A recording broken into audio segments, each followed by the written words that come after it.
we can still create pockets of consistency. These small rituals tell our children, even when things change, our connection doesn't. These small acts remind children that even when big systems pause, we don't have to stop being who we are. We can still be kind.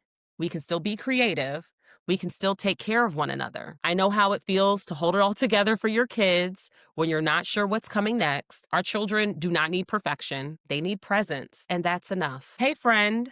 It's Cristin Candace. Welcome to Shutdown, Not Shaken, a special mini-series of the At Ease podcast, where we take a breath, find our footing, and remind ourselves that even in uncertain times, we still have power, purpose, and can find peace. Today's conversation is one that's really close to my heart. We're talking about our children and how we're talking to them, if we choose to, about the government shutdown. For many of us, this season feels really heavy. We know that paychecks are delayed, paychecks have been short, news headlines have been overwhelming. Our plans may be uncertain, and even if we try to keep things normal, our kids can feel the shift. They hear it in our tone. They see it on your face. They notice the long pauses in your conversation. They can sense that tension in the air. And even if you're keeping your cool at home, kids talk, okay? Kids talk at school, and what you're not telling them, they may hear elsewhere. So today, I want to talk about how to have those hard conversations, how to explain what's happening in a way that helps our children feel safe, hopeful, and grounded, even when we ourselves might be struggling to feel those things too. So to be clear, I am not a psychologist or like a child expert, a child psychology expert or anything, but I am a twin mom who has regular difficult conversations with my children. And so I just want to share really what's working for me and give you some things to consider or think about. Children might not understand the politics of a government shutdown. Shoot, it's a lot of adults who don't understand the politics of a government shutdown, but they can feel that emotional undercurrent of what's happening. So when my boys ask questions like, "Mommy, are you okay?" What they're really asking is, "Can I still feel safe?" And that's where our first superpower as parents comes in. Emotional honesty with reassurance. You don't have to have all the answers. You don't have to fix it. You just have to create space for truth and calm. You might say something like, "Yes, the government is closed right now, and that means some people can't go to work, or that means I can't go to work, or might not be getting paid on time, but we're going to be okay. We have what we need in this moment, or we have what we need right now, and we'll take it one day at a time. That's enough. It's simple truth, and it's steady." Because what your children need the most is not they don't need a policy briefing. They need your calming presence. And so when I had this conversation with my children, and just for context, it's been a challenging year for us, right? It's been a lot of adjustment for my kids. As I mentioned in an earlier episode, I was in a remote position, and my position was remote long before the pandemic. So there was never, in my mind, any reason to think that after the pandemic, there would be any expectation for me to come back into the office. It's actually the only reason why I applied for this job is because it was remote.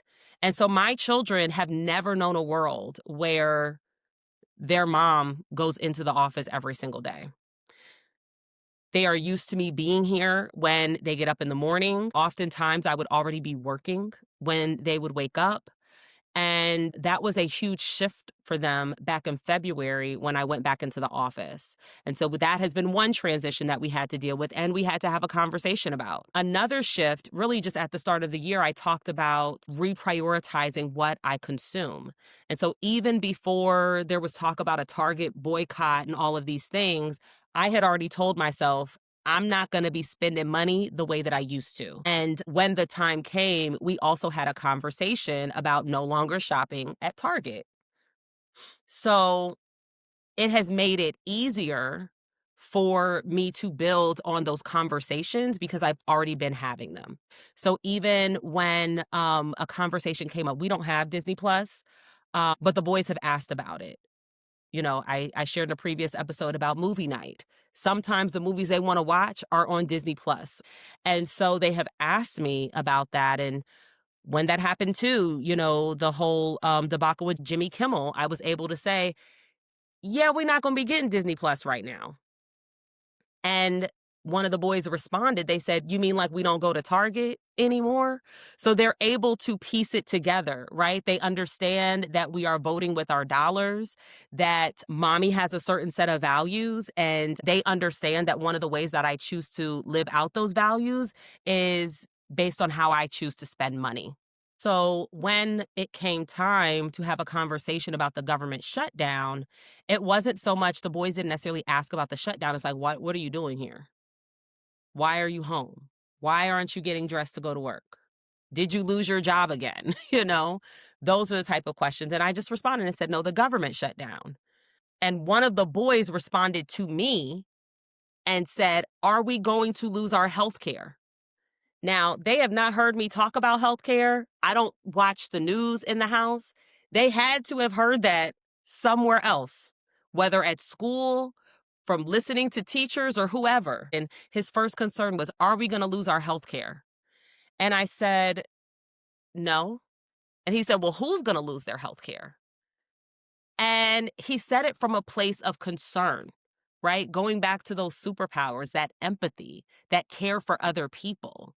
And, I said to him, well, one of the conversations around the government shutdown is trying to keep healthcare affordable for other people. And he's like, well, what about you? What about your job? Right. And I said, in this moment, we're okay. And at that moment, the conversation ended. He didn't ask any more questions. But then the next day, we're driving in the car and he asks again. He said, is the government shutdown over yet? Because you're still not dressed. And I said, no, it's not. And the boys kind of said, oh, this is ridiculous. Why are they fighting? And said, can't they just do rock, paper, scissors and get it over with? And I said to them, it's easy for you to say that people shouldn't be fighting, but you guys are brothers. Do you fight? And they got real quiet. Just maybe 2 days prior, that weekend, they have a game called Storytime Chess. It is a game that teaches them how to play chess through a story, characters, and different movements. And long story short, somebody got checkmate and the chessboard got destroyed. Now nobody can play chess. And I said to them, didn't y'all just shut down the chess game the other day? And they just got big, their eyes got big, and they just kind of looked at me. And I said, yeah, sometimes people don't agree. And when you don't know how to deal with conflict, sometimes things get shut down.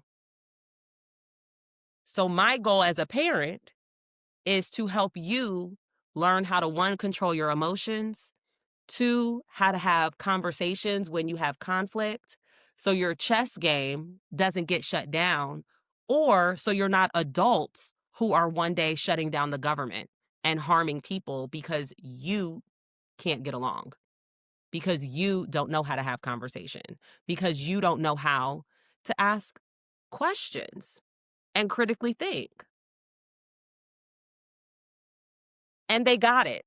Now, that's how I talk to my children, and I have been talking to them that way. Our children learn how to respond to stress by watching us. If we move through uncertainty with grounding, taking deep breaths, pausing before reacting, finding small moments of gratitude, they learn that storms can be weathered. But if we spiral in fear or frustration, they're going to mirror that too. So before you talk to your children, you want to check in with yourself. Ask, what am I feeling right now? What part of this situation is in my control? What can I model for them in this moment? Even saying out loud, I'm a little worried, but I know we'll get through it. Our calm can become their anchor. Shutdowns and uncertainty disrupt our routines, but we can still create pockets of consistency. Maybe it's still doing story time every single night. Maybe it's pancakes on Saturday mornings. For us, it is movie night every Friday. Maybe it's a short walk after dinner where everyone gets to share one thing they're grateful for. These small rituals tell our children, even when things change, our connection doesn't. I heard someone say once, predictability is safety for children.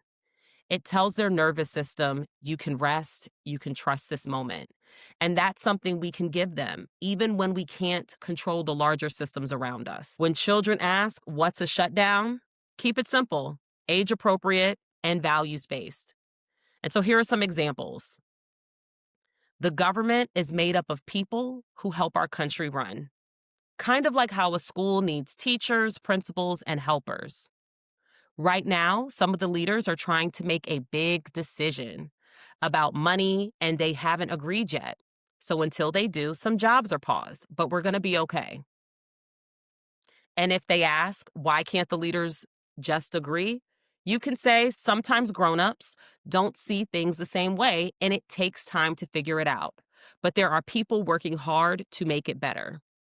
I personally like to bring up a real-life scenario that my children have experienced to show them the parallels and how they've worked through things when they've had disagreements. Keep it truthful, but also reassuring. You're teaching them not only about government, but also about patience, conflict resolution, and faith in action. Moments like this are also opportunities to talk about values. You can ask your kids, what are some ways we can help each other while we wait for things to open again? What's something we can do that makes you feel brave? It could be checking on a neighbor, writing a thank you card for someone working without pay, writing a story about what courage looks like.